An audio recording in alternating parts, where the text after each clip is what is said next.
Hoje, 19 de abril, é a data reservada em nosso calendário para lembrar dos povos indígenas em nosso país. E uma boa maneira de homenagear os indígenas é buscando saber mais da sua cultura, da sua tradição. Por isso, hoje conversaremos com um antropólogo e pesquisador dos povos indígenas há mais de 20 anos. Ele é professor da Universidade Federal de Sergipe, é o querido Hugo Maia. Ele está ao vivo com a gente via ligação, tá? Nós tentamos aqui via internet, mas não conseguimos uma boa conexão, por isso a gente vai falar através do telefone com o professor Hugo. Professor, muito boa tarde. Obrigada por aceitar falar com a gente, né? A gente tentou aqui através da internet e não conseguiu, mas a gente não vai deixar de abordar esse assunto que é tão relevante para o nosso público. Boa tarde, professor Hugo. Boa tarde, Jaqueline. Boa tarde aos espectadores da TV Atalaia.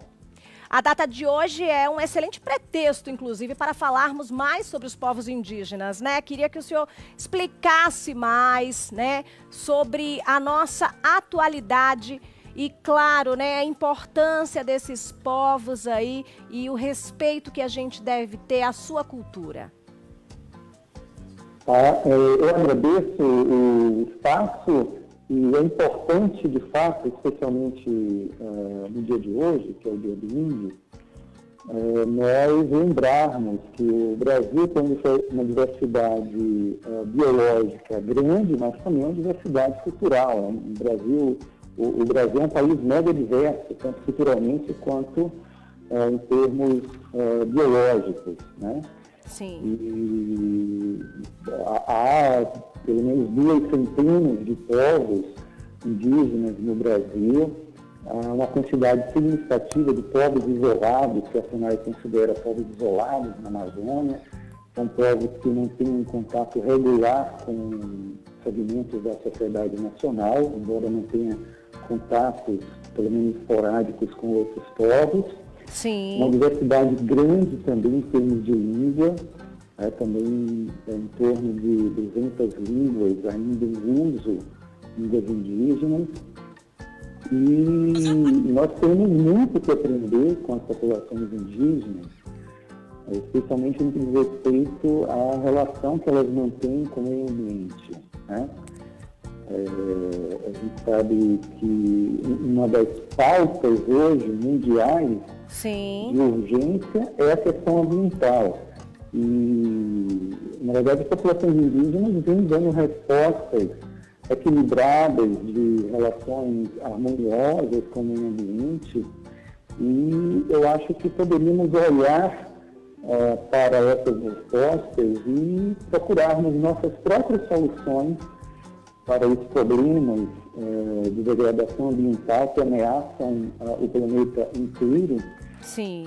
E darmos respostas com base nas respostas que as populações indígenas vêm dando há milhares de anos. Então, temos realmente muito que aprender com elas. Sem dúvidas, né? E quanto à diversidade linguística, professor Hugo, né? Linguística, cultural, como é que a gente pode entender um pouco mais os povos indígenas aqui no estado de Sergipe? Então, assim, a gente pensando em termos de Sergipe, aí, claro, essa diversidade ela se reduz bastante, né? Globalmente, como eu falei, no Brasil, em torno de 200 povos, um pouco mais de línguas sendo faladas, línguas dos troncos Tupi, Gê, Caribe, Aruaque, várias línguas isoladas. Em termos de Sergipe, oficialmente existe um Xocó na região de Porto da Folha, mas há também os Xocó-Coará, que estão lá perto, em Porto da Folha, e há também os Fucaxó, que estão na região de Pacatuba. Lembrando que o estado de Sergipe, não obstante a área, né, relativamente reduzida, contou com ao menos 5 missões indígenas, em Pacatuba, Japaratuba, Comado Jeru, São Cristóvão, Porto da Folha e possivelmente Poço Verde. E essas missões indígenas, elas foram decretadas como extintas, mas as populações descendentes, as populações indígenas e seus descendentes continuaram na região, né? Então, hoje nós temos um cenário em que há o Chocó, em Porto da Folha, os Fucaxó, que estão em Pacatuba, eles ainda residem em Pacatuba e em Porto Real do Colégio, eles não têm uma relação forte com a aldeia de Porto Real do Colégio, em Colégio, Alagoas.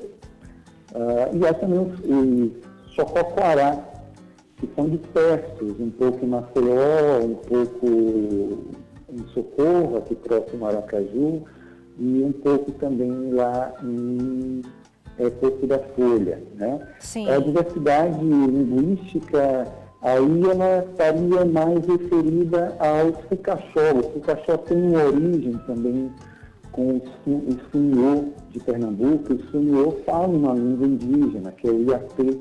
Aliás, a única indígena no Nordeste ainda viva, ainda há falantes do Iatê.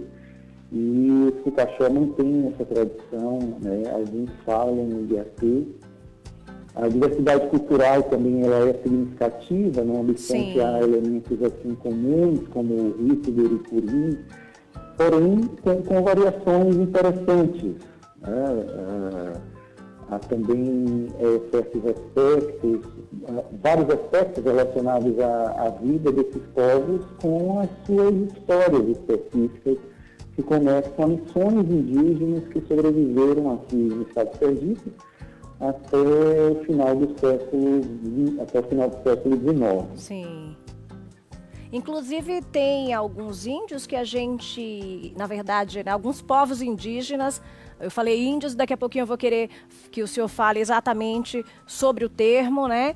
Mas que a gente acaba encontrando em alguns pontos da nossa capital, como, por exemplo, ali próximo ao Museu da Gente Sergipana, né? Eles ficam mostrando alguns trabalhos que são desenvolvidos e falando da cultura, né?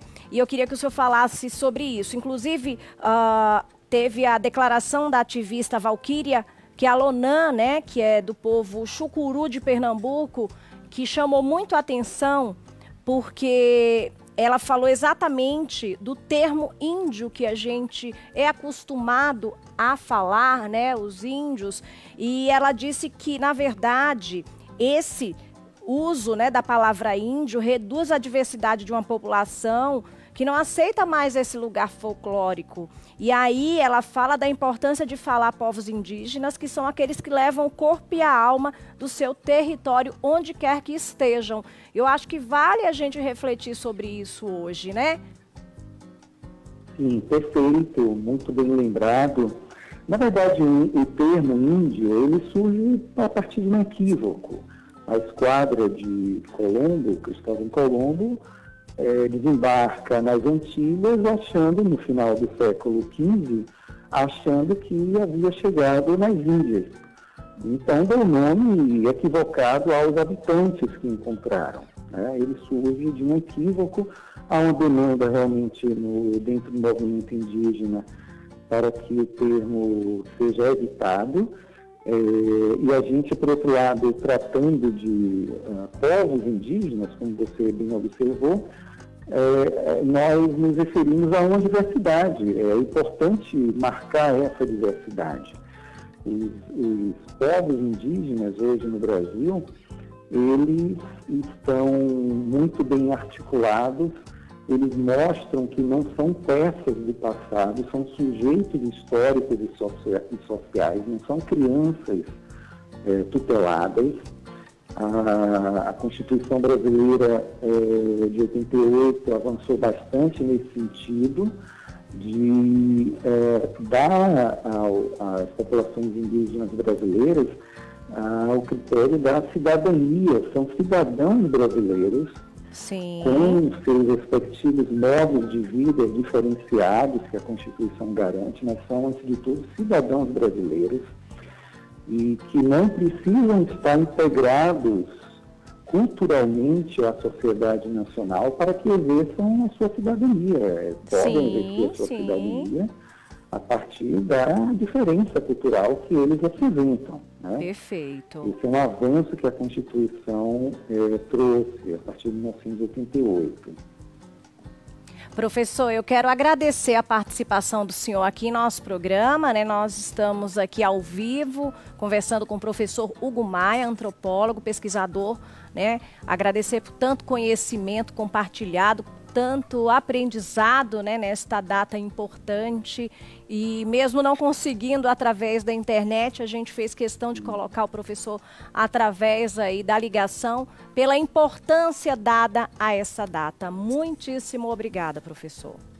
Eu que agradeço e espero que a data sirva realmente de reflexão Sim. para essa realidade, que é a presença de vários povos no Brasil e que às vezes estão numa situação complicada em função da ameaça sobre os seus territórios, uma ameaça que vem se intensificando, e isso diz respeito a todos nós brasileiros, sejamos indígenas ou não, porque os territórios indígenas, além de garantir a sobrevivência dessas populações, eles garantem a manutenção da preservação ambiental, são as áreas melhores preservadas, são os territórios indígenas. Então, espero que a data sirva realmente de uma reflexão.